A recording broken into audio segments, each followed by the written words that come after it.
orang yang membaca Al-Quran. Karena setiap huruf itu dihitung berapa?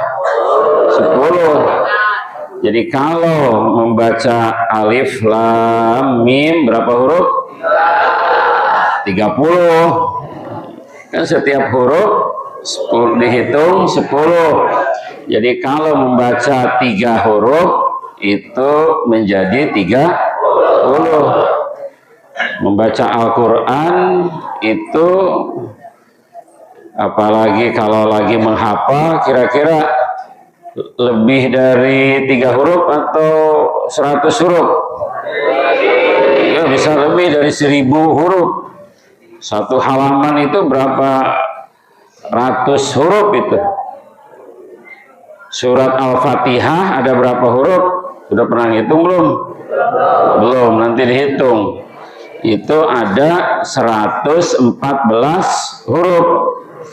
Sejumlah nama surat di dalam Al-Quran.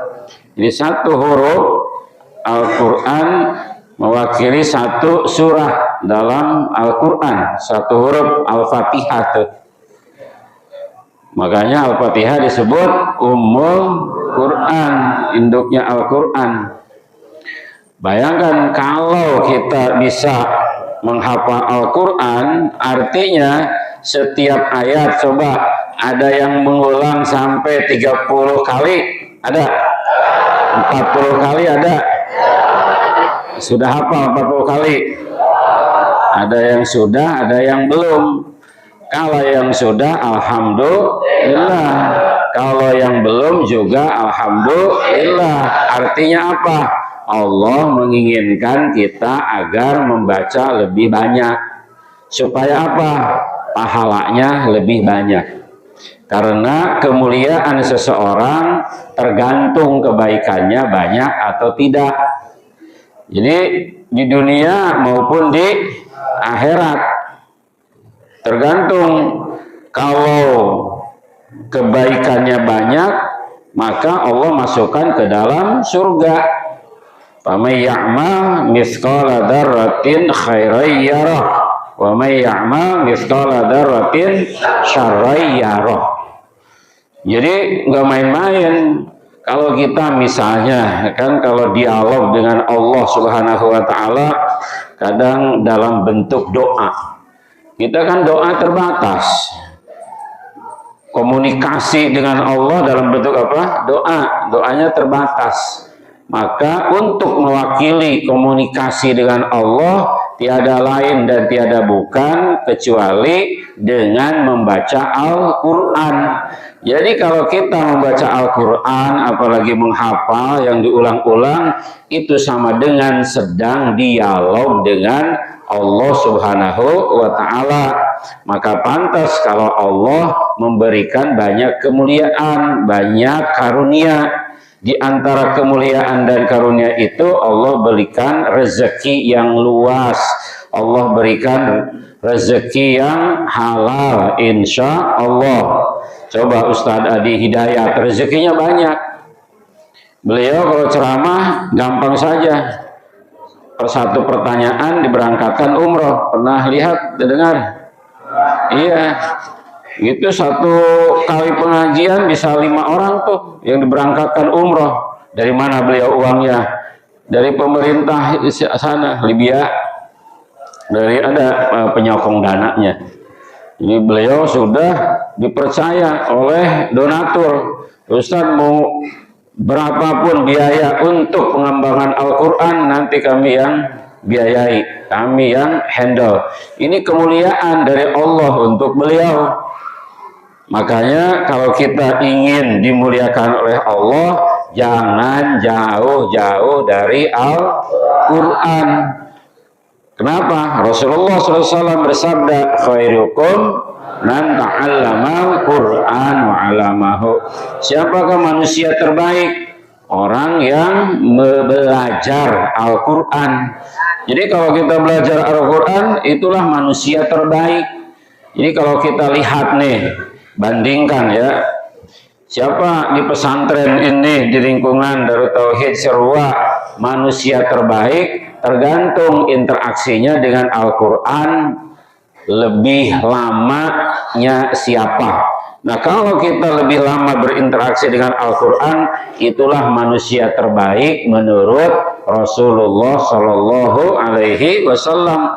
Boleh jadi nih adik-adik sudah mah dosanya sedikit gitu ya, kemudian siang dan malam terus menerus menghafal Al-Quran, itu di hadapan Allah lebih mulia daripada saya.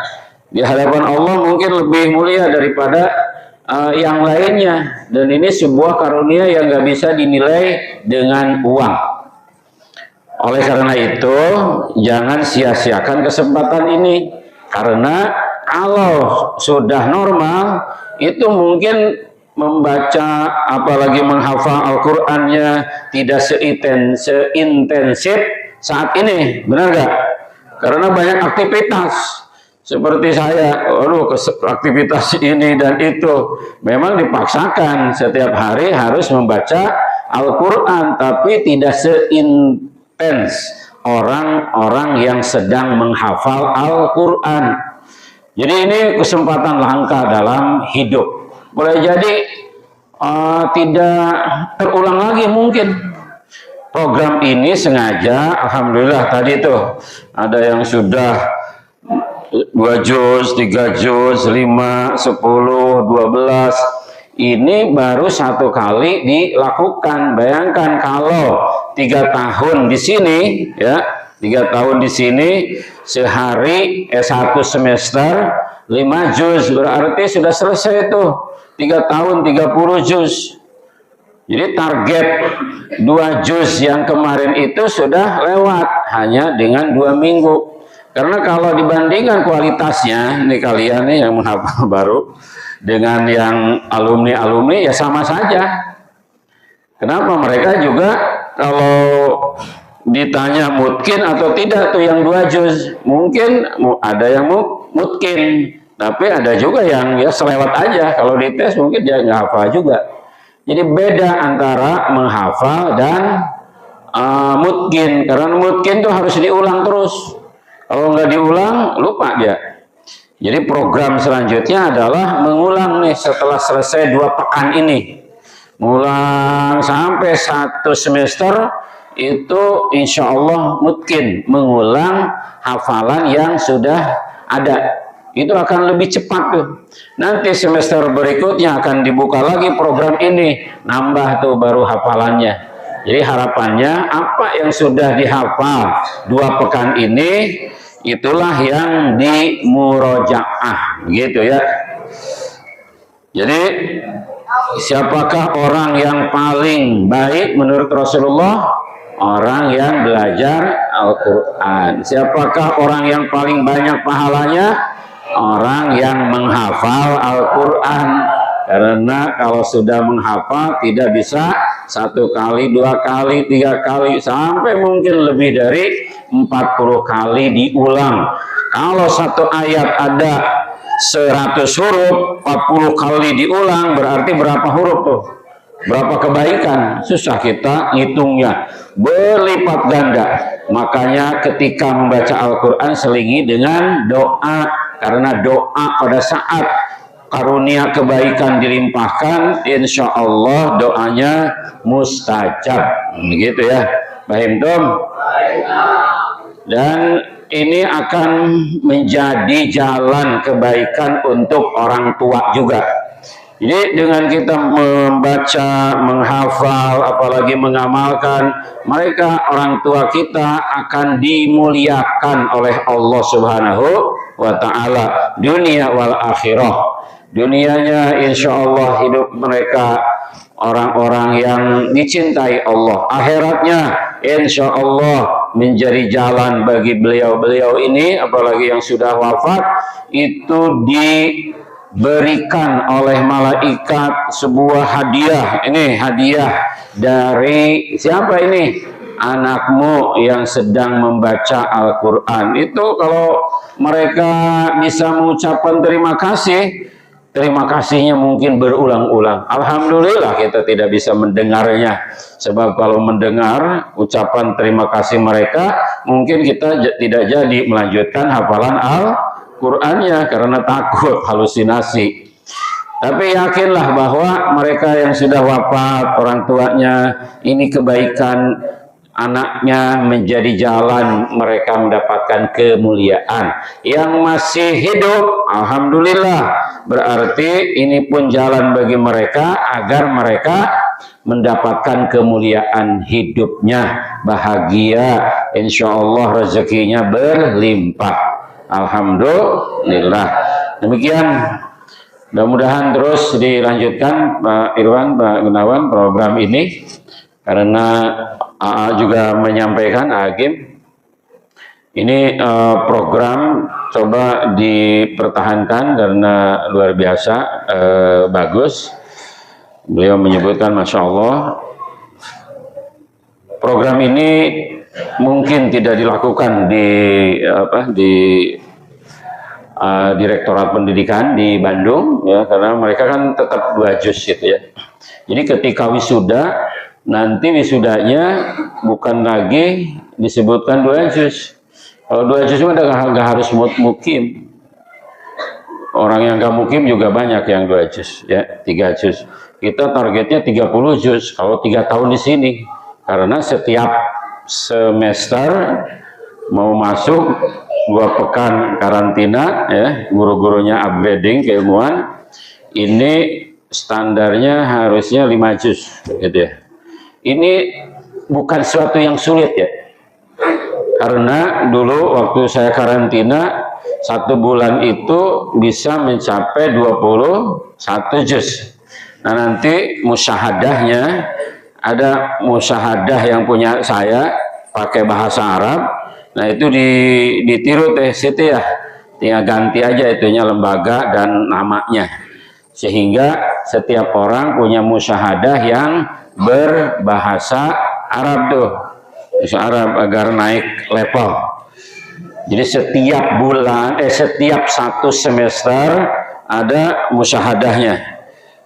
Jadi kita punya 6 berarti ya, musyahadah Al-Quran, hafalan Al-Quran.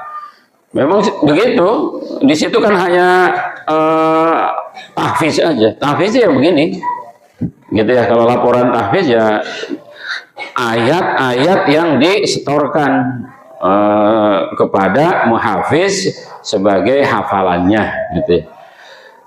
Begitu ya. Jadi targetnya bukan lagi 2 juz atau 3 juz ya, tapi 30 juz. Ya.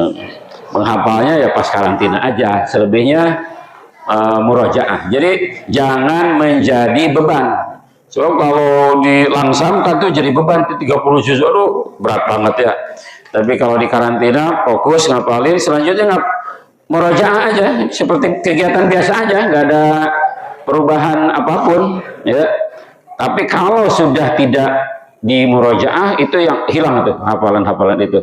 Jadi sebelum tidur murojaah, pada saat sebelum sholat, setelah sholat, apalagi ketika sholat. Cuma jangan murojaah kalau jadi imam. Itu pesan AA tuh, pesan Hakim, jangan murojaah jadi imam, karena itu menjadi gak bagus. Dia menikmati tapi jamaahnya belum tentu menikmati. Kalau jadi imamnya yang pendek-pendek aja, ya, yang surat-surat pendek ya. Jadi imam itu kata AA Agim di Darut Tauhid, kalau mau jadi imam, surat yang pendek atau surat yang sudah dikenal secara umum, gitu ya. Jadi jangan dipraktekkan jadi imam sholat.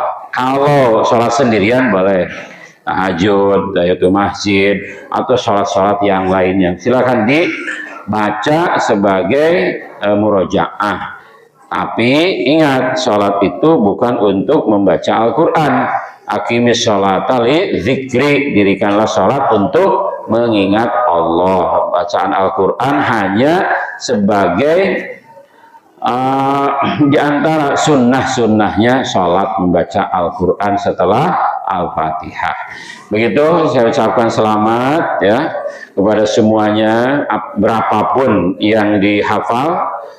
berapapun yang dibaca itu adalah karunia Allah ya, karena yang menghujamkan hafalan pasti Allah. Ar-Rahman 'allamal Quran. Dialah Allah yang Maha Rahman, 'allamal Quran. Dialah Allah yang Maha Rahman itu yang mengajarkan Al-Quran. Begitu ya. Terima kasih. Assalamualaikum warahmatullahi wabarakatuh. Enggak. Ya.